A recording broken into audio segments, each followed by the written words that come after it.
member kasi pangarap ko maging dealer. Hindi ako naging member kasi gusto ko magbenta ng Globe, Smart & Son. Naging member ako kasi gusto ko lang umasenso.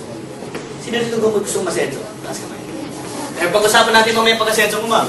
May tatanong ako sa iyo, bahagya, meron ka bang dreams? Sino mo may mga dreams? Dreams. O, sige, I know dreams. Sino din may mga pangarap? Ayan, okay. Kung meron kang 12 million pesos, anong pangarap ang bibilin mo? Ma'am, how about you? 12 million. House and lot. Saan, ma'am? And car. Anong klaseng car? BMW. How about you, ma'am? Kung may 12 million, anong bibilin mo? Ganun din. Sir, how about you? 12 million, anong bibilin mo? Condo. How about you, ma'am? 12 billion, anong gagawin mo? The same. The same. How about you, ma'am? The same. How about you, ma'am? The same. Parang school lang, kaki-kaki lang. Sir, huli na lang. How about you, sir? Pag nakahawa ka ng 12 million sa palad mo at kailangan mo ubusin sa loob ng 1 minuto, anong unang-unang mong gagawin? Hindi ka nasawa? Hindi ka wala so. Big business. Okay, pag-usapan din natin, guys. 12 million, malaki-maliit. Malaki-maliit. Malaki. 12 million, gaano mo katagal kikitain sa ginagawa natin ngayon? Never. Never? Sabi niya, never. Lifetime. Never. Sabi niya isa, lifetime. Parang warranty, no? Sir, 12 million, gaano katagal? Ay, years. 12 million, ma'am? Kumikita ka ng 1 million per month ngayon? Mamaya, mag-usap tayo sa mga mga. Di ba? Paturo ka na rin. Sir, 12 million, gaano mo katagal kikita yung 12 million pesos? Buong buhay. Buong buhay! Pwede ko ba sabihin matagal? Ano mga kapatid kasi, araw-araw ang ginagawa natin, hanap? Buhay.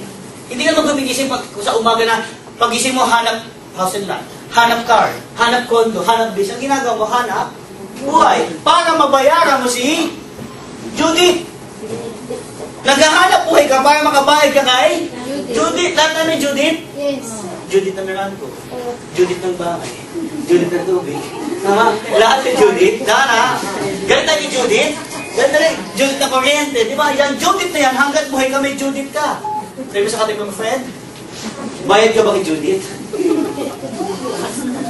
Hindi mo napapansin, habang tumatagal, yung panahon, umiikli, tama? Tumatanda ang tao. Tumatanda ang tao, tama? Papayag ka mo mamatay, hindi ka na house and lot. Hindi. Papayag ka mo namatay, yung BMW lang gusto mo, hindi ka nagkaroon. Hindi.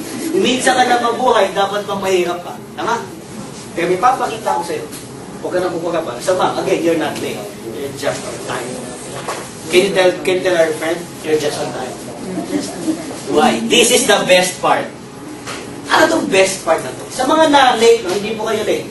Sa totoo lang, ito talagang pinagtanong itong araw na to. Ito lang ang kailangan mong intindihin. Ano to? Ang tawag dito, feasibility study. Pag sila ng feasibility study, ito yung pinag-aralan naman. Lahat po tayo pumasok na school? Ito lang nag-school. Okay. Sa mga nag-school, no? Di ba yung tinatawag na feasibility study? Yung mga pinag-aralan. Tama? Bago mo pasukin isang bagay, kailangan pag-isipan. Kasi pag ikaw nalugi, sino kawawa? Ikaw rin. Pag ikaw naman ay yumaman, sino masaya? Ikaw rin. Okay. May papakita ko sino feasibility study, nakaset, huwag kayong kukurap, mabilis to. Nakaset sa worst case scenario. Pag sinabi mo worst case scenario, ito ang pinakamalas na pwede mangyari sa'yo. Okay ba to? Hindi ko feasibility study, nakaset sa worst case. Dito ang buhay mo. Ang taong malas daw may balat sa? Dito mamambalat mo buong? Why? Ang ginawa mo simple. Ang ginawa mo, nung nakita mo yung business na to, sumali ka. You started. Magkano puhunan?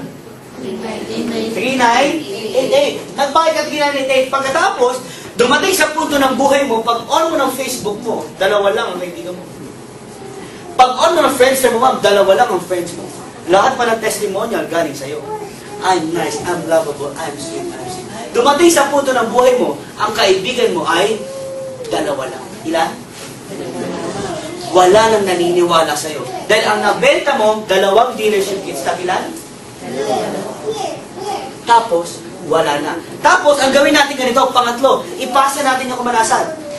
Ibig sabihin dito, pass your misfortune to all your Sales force, meaning, lahat ng sumali sa'yo ay katulad mo. Minalas.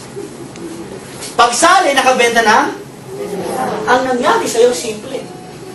Minalas ka, minalas sila, isa kay grupo. Kasi ang nabenta ay, tingnan natin ang income mo sa loob ng 2 years. Guys, are you ready? Are you ready? Can you put all your hands sa inyong gilid, sa gilid, bago makikita. Lagay na ba ito kamay dito? Lagay niyo po. Kasi very critical to kapag itang susunod to.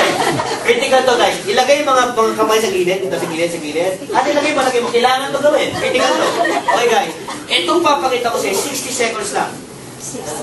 Ilang seconds? 60. Pero bago ko pakita sa yan, gusto ko munang fasten your seatbelt. Fasten your seatbelt. Okay. Kasi ma'am, nung huli kong pinakita ito ma'am, may bumulagta. So pag nakita mo yung katabi mo, medyo kumagewang-gewang na, hawakan mo. Okay? Can you tell your partner? Are you ready? Okay, let's start. Guys, ito na yung feasibility study.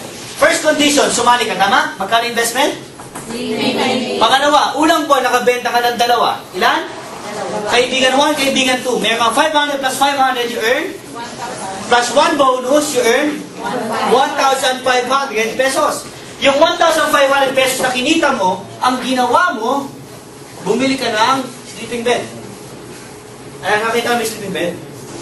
Yung naka-hold? Natulog ka na lang. Yung 1,500 mo, nabawi mo puhunan? Hindi. Tapos hindi ka na nagbenta. Third, ipasa yung kamalasan. Yung pinasali mo, nagbenta ng ilan? Yung isang pinasali mo, nagbenta ng ilan? Hindi ka nagbenta, so wala ka natanggap ng 500, tama?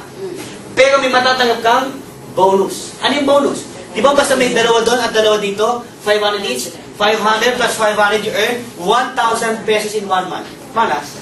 Malas.